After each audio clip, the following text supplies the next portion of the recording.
Good day, sir. I am Gino Dalo from Bismarck E3 Delta. So today we will talk about the thermal oil system. So first, what is a thermal oil system? So thermal oil system, so it is a heating system where a special or wherein heat transfer of liquid is recirculated by the pump. So this is the pump through a fire heat exchanger. So this is fire heat exchanger, and this is fire heat exchanger and also the economizer to where the temperature is raised for use in heating various process. So by the use of this, the temperature is being raised up for the use of heating various process to our consumer.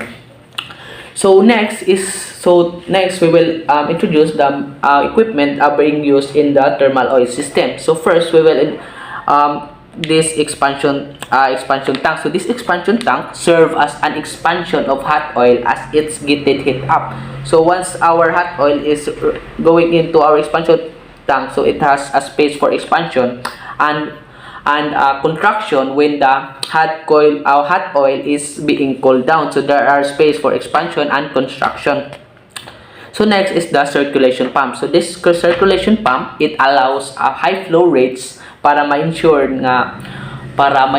that there is turbulent flow through the exhaust gas heater that keep heat transfer fluid to flow through a certain required pressure para ma-pressurize gali ang fluid or ang flow sa fluid. So we use a circulation pump. So it is like our blood, so it pump up our fuel throughout our system. So next is the exhaust gas heater. So this exhaust gas heater is also known as our economizer. So this economizer or exhaust gas heater used to recover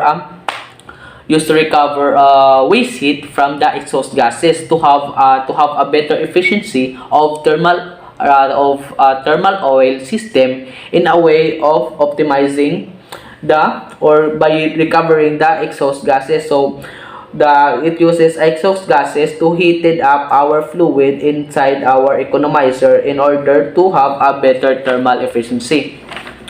So next is the degauser. So this degauser, it is a device used to remove gases from fluid which could otherwise form bubbles, because the bubbles contain air that may go. There are tendency that if going to our pump, there are tendency that it will cause airbound and to our pump that may cause cavitation and may damage our pump.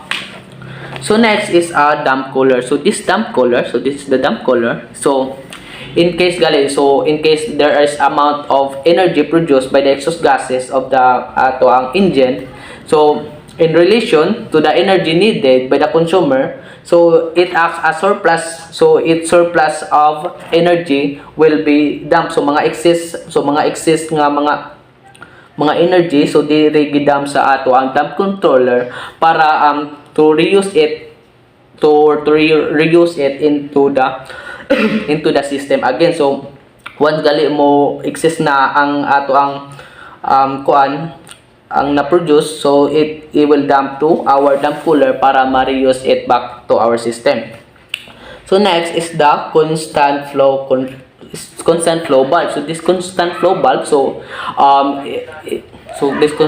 bulb, mag-guarantee niya ang minimum flow sa ato ang heater, in which independent siya sa number of consumer in the operation. So wala siya salig, so independent siya sa number of consumers, so going back to our system. So next is the dew point control. So this dew point control, this is the dew point control.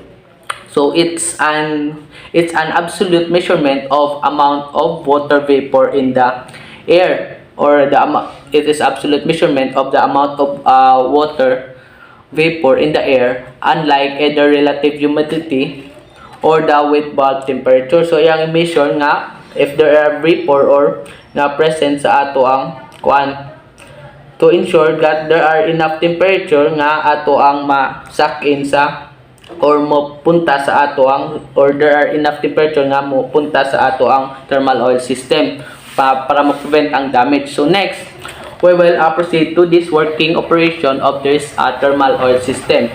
So to start up the first procedure to get the fluid moving through the system, so we must we must put electrical power. So after putting electrical power, so we must turn on the circulation pump to allow nga higher flow rates to ensure that there is a turbulent flow of fluid through the exhaust gas heater came from. So this fluid nga gipump sa ato ang pump is came from our from heat consumer going to it goes to the degauser, and some of it is being expanded by our expansion tank, and some will going back to our recirculation pump.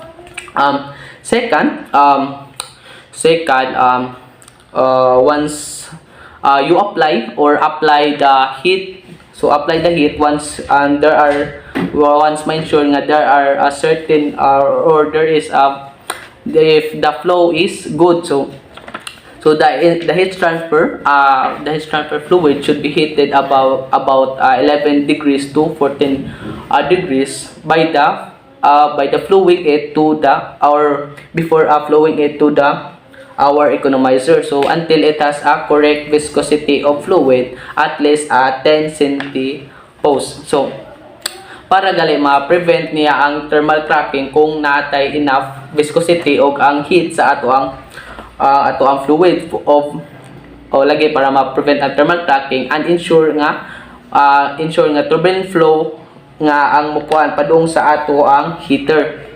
So where the heat transfer fluid may take place, as much heat as the heater can deliver to the heater's coil. So once it goes to the fire heater, so this is our fire heater. So once it goes to the fire heater, the system is started at 21 degrees Celsius. So as time goes by, or the operation goes by, or later in operation, the heat is increased by 11 degrees until and so on. So until gali ang system is allowed to run the heater. So di ba ganina kay 21, so 21 degrees, so once later it with 11 degrees, so it becomes 32 degrees Celsius. So turn the thermostat up another 11 degrees once the heater is being registered, and heated up the fluid into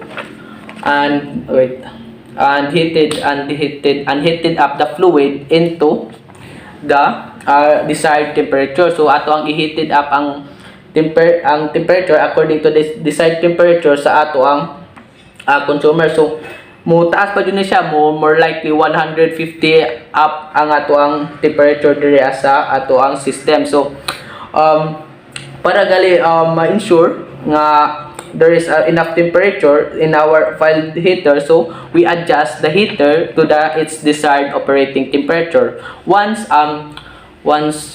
heat transfer fluid has dropped to 10 centipos or less, once mag-drop lang gali siya, so dili ra ni siya mas taas pa niya ang temperature niya, mga more or less 150 up degrees Celsius ang mo padong diri.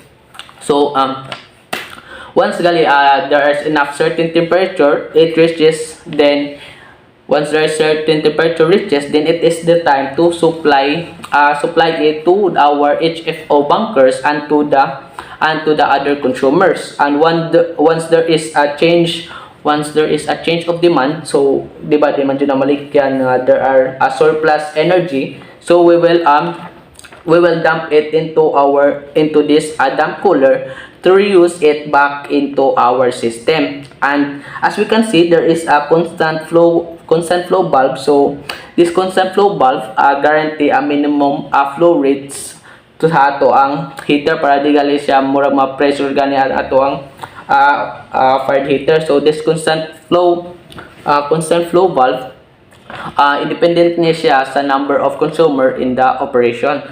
So let us assume nga done na ang atong operation, so nga nasupplyan na nato ang ato ang mga consumer sa various heating process. So it is the time to shut down or shutting down procedure, or we must proceed to shut down procedure. So first, turn off the heater first. So we must turn off this heater first para ma-allow gali ang heat transfer fluid to continue to flow through to the pump, expel any remaining heat in the heater para ma-expel gali ang mga remaining heat nga present sa ato ang heater. So the process and sa atong heater, sa atong process sa atong thermal oil system, and also sa mga pipe. This is done to prevent the heat transfer fluid from thermal cracking, para ma-prevent ang thermal cracking kay kung mabigla ra siya, there tendency nga ma-crack. When the pump is turned off, so once ang atong pump is turned off, once the pump is turned off due to leftover heat in the system, various components. So next, once ma-ensure nga to nga ang temperature has dropped to 93 degrees, di ba? Drop na gali siya 93 degrees. So mas agya galing operation ani, mas dako jud ni 150 up jud ni ang operation temperature ani. So once na drop to 93 degrees, the residual heat has been removed and you are safe to shut off the pump. So once mo drop na siya, so ma-ensure na nato nga hin-drop ng temperature and it is safe to shut off our pump na.